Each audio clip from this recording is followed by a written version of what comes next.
রাত্রেবেলা ভিজিয়ে রেখেছিলাম মটর ডালে বড়া করে আলু বেগুন দিয়ে রসা হবে। তারপরে পিসবো, একটু লঙ্কা দিয়েছি, আমরা একটু ঝালটা বেশি খাই, যে যেরকম ঝাল খাবে সেই অনুযায়ী লঙ্কা দিয়ে ডালটা পিষে নেব। ডালটা পেশা হয়ে গেছে, এবার নুন, হলুদ, জিরে গুঁড়ো, কালো জিরে নিয়ে পরিমাণ মতন দিয়ে দিলাম। এরপর একটু হিং দিয়ে দেবো।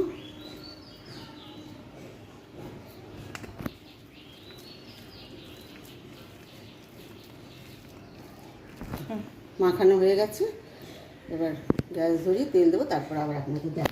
কড়াই গরম হয়ে গেছে, এবার তেল দিয়ে দিলাম। তেল গরম হয়ে গেছে, এবার বড়াগুলো ছেড়ে দিই।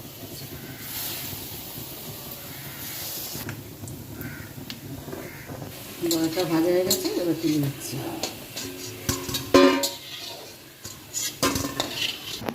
তেজপাতা দিলাম, আমি 5 ফোড়ন দিতেছি, আপনারা জিরে ফোড়ন দিয়েও করতে পারেন। আলুটা একটু ভাজা ভাজা করে তারপরে বেগুনটা দেবো।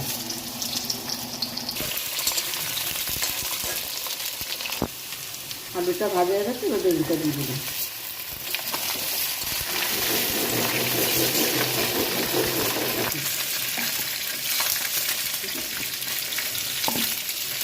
লঙ্কা আদা টমেটো দিয়ে মশলাটা পিষে নিচ্ছি। দিলাম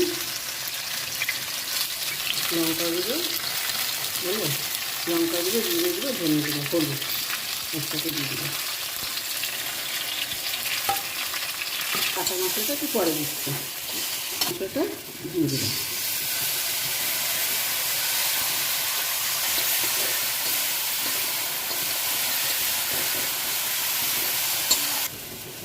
মিক্সি ধোয়া জলটা দিয়ে দিলাম।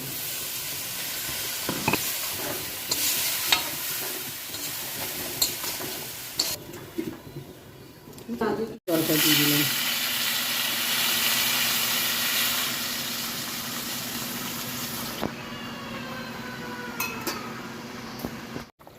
আলুটা সেদ্ধ হয়ে গেছে, ঝোলটা ফুটে উঠেছে, এবার বড়াগুলো ছেড়ে দিলাম।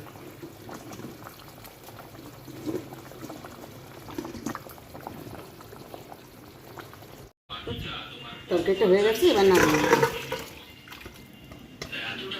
তরকারিটা হয়ে গেছে, ভাতের সাথে কিংবা রুটির সাথেও খেতে পারেন। আমি নিরামিষ করেছি, আপনারা পেঁয়াজ রসুন দিয়েও করতে পারেন।